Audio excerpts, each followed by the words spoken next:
One of the weirdest things in physics is dark matter. What is dark matter? Is it like a matter you can't see because it's black?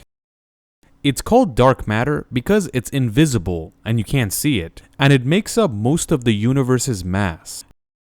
Dark matter is still a theory, and you can't 100% be certain that such thing exists. Since the first day this theory has came up, scientists, astronomers, and physicists have been trying to find it and realize how it actually works. Even with all that, a lot of scientists disagree with dark matter, and they believe that no such thing exists. So what is happening? Does dark matter exist or not? Some respectable scientists say there is, and some say there isn't. How can we find the truth? People have decided with the help of this tool, meaning the Euclid telescope, to figure out the dark matter problem, or at least figure out if it exists or not.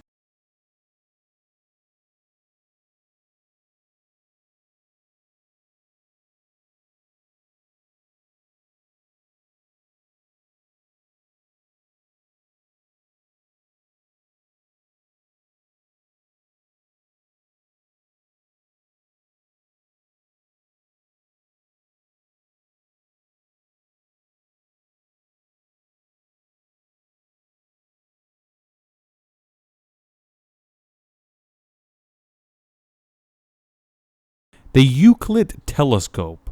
This is a tool that scientists in the European Space Agency has designed to figure out dark matter, and maybe scientists will figure something out and stop arguing over dark matter. The Euclid telescope has two main jobs. It wants to figure out how dark matter works or if it exists, and it also wants to figure out how gravity works. Because dark matter and gravity are like a couple, and if you learn about one, you gotta learn about the other. So it's important to have a tool that could study both of these. About 4 months ago, on July 1st, 2023, the Euclid telescope was sent to space.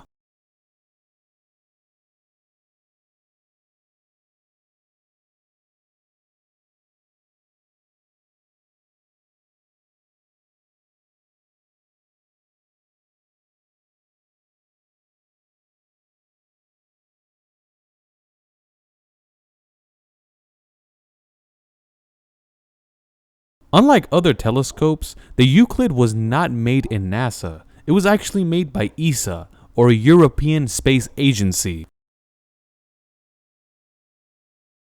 Just like we said in the beginning, this telescope is mainly designed to study dark matter. But if you want to completely learn what dark matter is and how it works, alongside dark energy, we have a complete video about it if you would like to see it.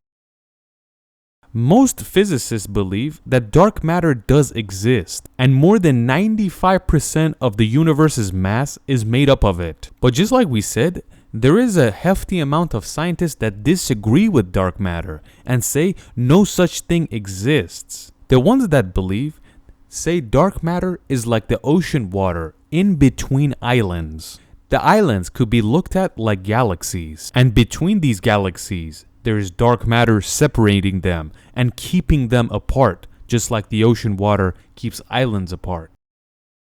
But the scientists that disagree with dark matter say the thing that keeps galaxies, stars, and star systems apart is not dark matter, it's gravity. Let's see what the Euclid telescope even is and what kind of equipment it's working with.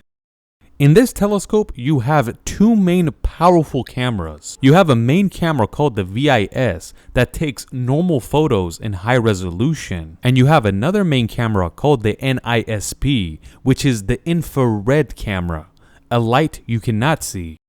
And it's interesting to note that the James Webb telescope has this type of camera. These two cameras, with the help of each other, can scan 120 degrees in the sky. So the field of view is extremely insane. So it can scan a part of a sky that has tens of billions of galaxies, and it could go as far as 10 billion light years into the past. You might say, is this better than James Webb? Not necessarily, because they're two completely different tools. James Webb can see a few 100 million years after the Big Bang, so it can go much older. And this is designed to study many different things, especially exoplanets and their atmosphere. But this telescope is mainly designed to study gravity and, of course, dark matter. But just like we said, you really can't compare the James Webb and the Euclid telescope like they're the same style tool. They're completely different and they do their job beautifully. But let's get back to the Euclid telescope. These two cameras that are located inside the Euclid telescope work together. The VIS captures the light that you and I can see, like the stars. And just like we said, the NISB camera is the infrared light, the lights we cannot see, the lights that can be captured through space dust, clouds, and gases. These two cameras are designed to work together and capture images that help scientists out study a section of the sky, or should I say the section of a universe, because it gives a lot of information with just one photo. When the Euclid telescope looks into the sky, it looks at 120 degrees of the sky, which is 1/3 of it. This insane field of vision is 100 times the James Webb, and it allows the scientists to have a lot of data and they can go off of it and study it. But that's if it catches a proper photo. The James Webb is not about field of vision. It's more about taking quality photos and exact analysis of a planet where it gets up close and personal. Something that these two telescopes have in common is that they're going to be located in the L2 orbit of planet Earth, which is about 1.5 million kilometers away. In this location, the sun rays could destroy the instruments of these telescopes. And if they allow the sunlight to beam on them, they very quickly will cook everything up and the telescope will stop working, which is why they both have a very strong sun shields that protect their instruments from staying in the sun. So it's permanently in the shade and it's designed that way. And even with all of that, they have coolers inside the telescope to keep everything even cooler, something called a cryocooler. In simple terms, you can imagine the cryocooler as the thing that keeps your refrigerator cold, but much more insane and advanced. And instead of keeping your food cold, it keeps the instruments cold. Another interesting fact about the Euclid telescope is that 27 days after its launch on July 28th, it sent its first photo. It's not a high quality photo, but it's something. You might ask, how did it take the James Webb months before it could take a photo, but this thing did it in only 27 days? The most important thing to know is that James Webb is a massive telescope, and most of the complications it had was assembling itself and deploying itself in space. It also had to calibrate everything. The Euclid telescope, on the other hand, is like a camera and it doesn't have to deploy and disassemble or assemble. And that is why it was ready quicker. But it also needed a lot of adjustments for it to get ready, because the first proper photos were sent last week, about 3 months after its launch date.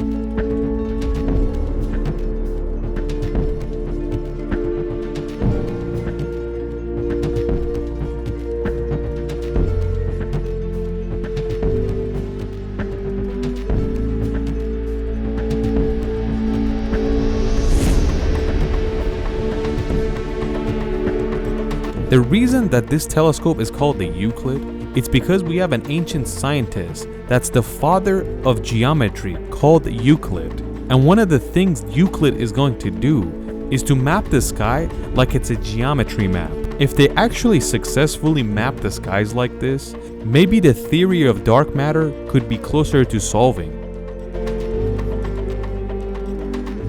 If you remember, the James Webb Space Telescope took more than 20 years to build, and it cost more than $10 billion. But the Euclid telescope was ready in about 10 years, and it only cost 600 million euros. But why is the Euclid much cheaper?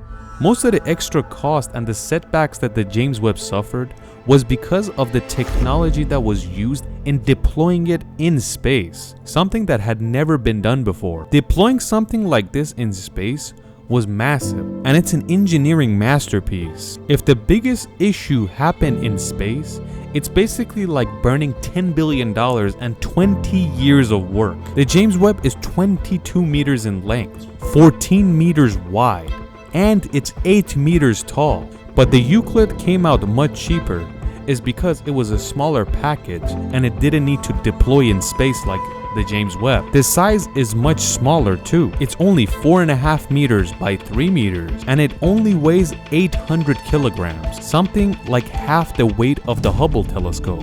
And it's good to know that the James Webb is more than 8 times heavier at 6.5 tons. Before we continue, we have to say that the Euclid telescope was sent to space with the Falcon 9 rocket of SpaceX.